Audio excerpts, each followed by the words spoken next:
الاهلي في كل حته عمال يجيب بطولات، وزي ما قال مدحت شلبي يا ليلة رد على المستبد وانت يا اهلي مستبد.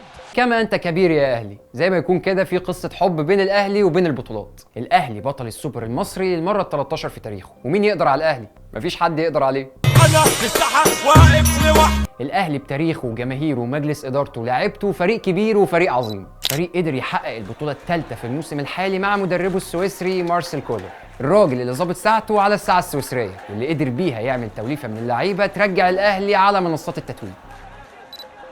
وحصد 3 بطولات، اولهم السوبر المصري على حساب الزمالك، وبعد كده كاس مصر على حساب بيراميدز، والنهارده بيكسب بيراميدز تاني ويعلم عليه ويخطف كاس السوبر. وبرضه في الامارات اللي في اغلب الاوقات بتكون وش السعد على المارد الاحمر.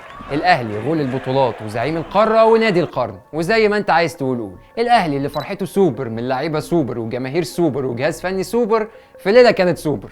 الا ان في القلعه الحمراء بيعملوا حاجه غريبه جدا، بيحتفلوا يوم او يومين وبعدها بيبتدوا يجهزوا لبطوله تانية، وعشان كده هيقفلوا صفحه السوبر المصري ويفتحوا صفحه الترجي التونسي في البطوله الافريقيه. كمان عايز اقول لكم ان الخواجه اللي اسمه كولر ده راجل مش سهل ودماغه الماظ، تقريبا كده رايح في سكه مانويل جوزيه، وبدا يبقى في كيمياء بينه وبين جماهير الاهلي، خصوصا لما بدا يحصد اللي زرعه. كمان عايز اقول لجماهير الاهلي ان انتوا دايما اللاعب رقم 1 اللي بينشر الطاقه والروح اللي بنقول عليها روح الفانيلا الحمراء.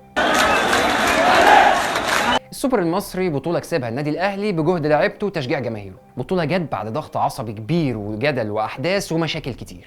وبنقول للأشقاء اللي في الإمارات بجد شكرا على حسن الاستقبال والضيافة، وشكرا على التنظيم والتصوير وإظهار المباراة بالشكل الرائع اللي شفناه ده. وآخر الكلام لازم نقول للأهلي إنه فريق تمام التمام بيحقق لجماهيره كل الأحلام. نمبر 1